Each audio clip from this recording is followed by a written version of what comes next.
अस्सलाम वालेकुम। आज हम देखेंगे चैप्टर 9 क्लास 10th का topic derivation of the expression for the equilibrium constant for the general reaction. तो इसलिए हम लोग पहले क्या राइट करें, जनरल रिएक्शन, फिर हम उसका डेरिवेशन निकालेंगे। General reaction law of mass action को इस्तेमाल करते हुए, फॉर एग्जांपल हमारे पास ये रिएक्शन है capital A plus capital B, ये हमारे दो रिएक्टेंट हैं। फॉरवर्ड रिएक्शन होता है और हमारे पास जो प्रोडक्ट बनते हैं capital C and capital D, ये रिवर्स रिएक्शन होता है। तो हमारे पास ये दोबारा रिएक्टेंट्स में कन्वर्ट हो जाते हैं। और कैपिटल ए जो रिएक्टेंट है उसके नंबर ऑफ मोल्स स्मॉल ए है और इसके स्मॉल बी है, इसके स्मॉल सी है और इसके स्मॉल डी है। तो ये हमारे पास क्या जनरल रिएक्शन है। ये जो जनरल रिएक्शन है इसमें दो टाइप्स के रिएक्शंस हो रहे हैं। एक हमारे पास है फॉरवर्ड रिएक्शन, जिसे हम लोग आर एफ से रिप्रेजेंट करते हैं, रेट ऑफ फॉरवर्ड रिएक्शन। और दूसरा हमारा रिवर्स रिएक्शन है, जिसमें हमारे प्रोडक्ट दोबारा रिएक्टेंट में मिलकर चले जाते हैं। तो this one is R, rate of reverse reaction. So हमने क्या करना है, अप्लाई करना है लॉ ऑफ मास एक्शन को। सो इसलिए हमें लॉ ऑफ मास एक्शन का पता होना चाहिए कि लॉ ऑफ मास एक्शन क्या होता है। लॉ ऑफ मास एक्शन हमें ये कहता है, जो हमारे पास रेट ऑफ रिएक्शन होता है, रेट ऑफ रिएक्शन, रिएक्शन का रेट वो डायरेक्टली प्रोपोर्शनल होता है किसके, टू द प्रोडक्ट। प्रोडक्ट का मतलब हासिल ज़र्ब के, और प्रोडक्ट आपने किसका लेना है, मोलर कंसंट्रेशन का। जिसे हमने दो तीन नाम दिए थे, मोलर कंसंट्रेशन का, हमने एक और नाम दिया था एक्टिव मास का, कि वो मास जो आपका एक्टिव हो, जो रिएक्टेंट से प्रोडक्ट में आए, प्रोडक्ट से रिएक्टेंट में आए, उसे हमने मोलर कंसंट्रेशन के एक्टिव मास का नाम दिया था। So rate of reaction is directly proportional to the product of the molar concentration. फिर हमें पता है हमने क्या करना होता है, जो हमारे नंबर ऑफ मोल्स हैं या कोएफिशिएंट हैं, अद्दिसार है, उनकी हमने पावर बना के ऊपर लिखनी होती है। So raise to the power, raise to the power, और पावर इक्वल होनी चाहिए, बराबर होनी चाहिए किसके, to the number of moles.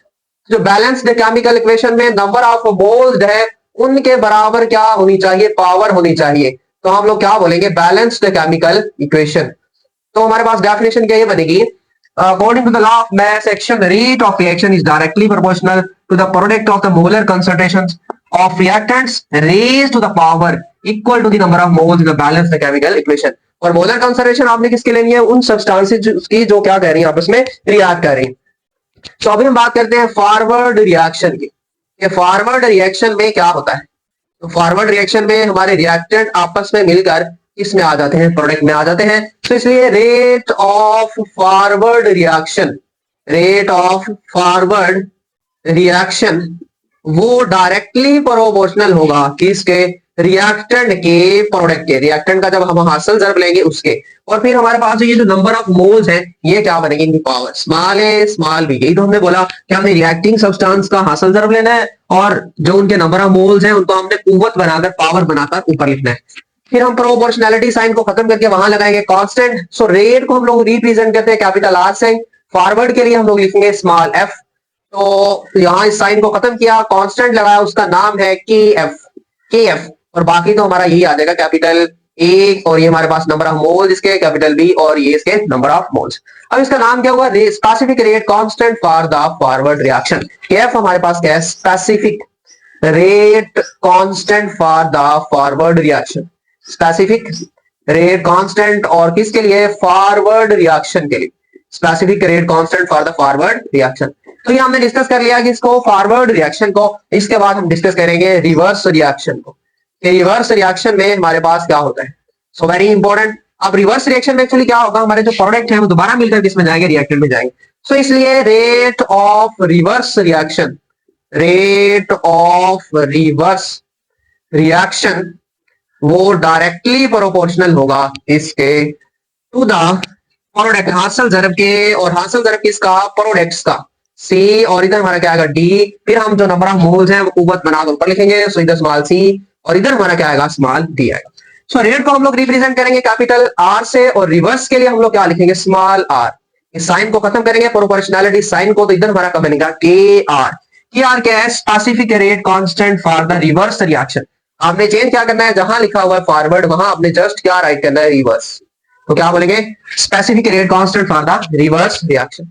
बाकी पार्ट तो हमारा वही आएगा सी, और इधर हमारा क्या आएगा डी, इधर स्मॉल सी, और इधर हमारा क्या आएगा स्मॉल डी आएगा। अब वेरी इंपॉर्टेंट, इक्विलिब्रियम एस्टेब्लिश होगा, फॉरवर्ड रिवर्स रिएक्शन का रेट बराबर हो जाएगा, रिएक्टेंट और प्रोडक्ट की कॉन्सेंट्रेशन बराबर हो जाएंगी, रेट बराबर हो जाएगा।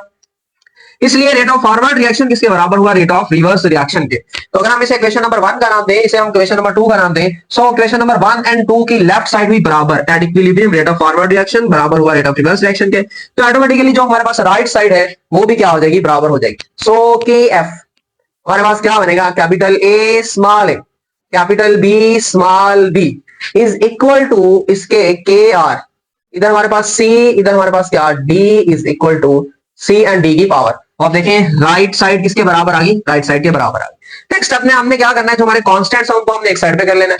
सो कांस्टेंट्स को एक साइड पे करेंगे तो क्या बनेगा, के एफ ओवर के आर, के एफ ओवर के आर। तो ये हमारा इधर आके क्या हो जाएगा, डिवाइड, उधर मल्टीप्लाई हो रहा है, तो ऊपर क्या आएगा सी, कैपिटल सी, इधर नंबर ऑफ मोल्स इसके, फिर कैपिटल डी, फिर इधर इसके नंबर ऑफ मोल्स ओवर, फिर हमारा क्या आएगा कैपिटल ए, फिर इसके नंबर ऑफ मोल्स, फिर कैपिटल बी, फिर इसके क्या आएंगे नंबर ऑफ मोल्स। तो हमें बड़े अच्छे से पता है अब ये दो कांस्टेंट्स की रेशियो है, और इसके जगह हम एक नया कांस्टेंट जनरेट करेंगे, दैट इज के सी, जिसके बारे में हम लोग पहले ही बड़े अच्छे से जान चुके हैं कि हमारे पास के सी क्या होता है, इक्विलिब्रियम कांस्टेंट होता है। ये रेशियो होती है इसके दरमियान specific rate constant for the forward reaction और specific rate constant for the reverse reaction के दरमियान रेशियो होती है। सो इसलिए हम इन दोनों की जगह, दोनों की रेशियो की जगह हम लोग क्या ऐड कर सकते हैं, के C. So K C is equal to what, C into D, इन दोनों का प्रोडक्ट, और फिर पावर जो नंबर ऑफ मोल्स के बराबर थी, फिर ओवर किसके बराबर, ए कैपिटल ए के, फिर कैपिटल बी के, और ये किसके बराबर है, इसके बराबर है एक नंबर ऑफ मोल्स जो हमने पावर बना के राइट किए थे। तो अब आप देखिए हमारे पास किसका एक्सप्रेशन आ चुका है, केमिकल इक्विलिब्रियम कांस्टेंट का, केमिकल इक्विलिब्रियम कांस्टेंट का। और हमें ये किन चीजों के बारे में बता रहा है, वेरी इंपॉर्टेंट, किस किस के दरमियान रिलेशन हमें बता रहा है।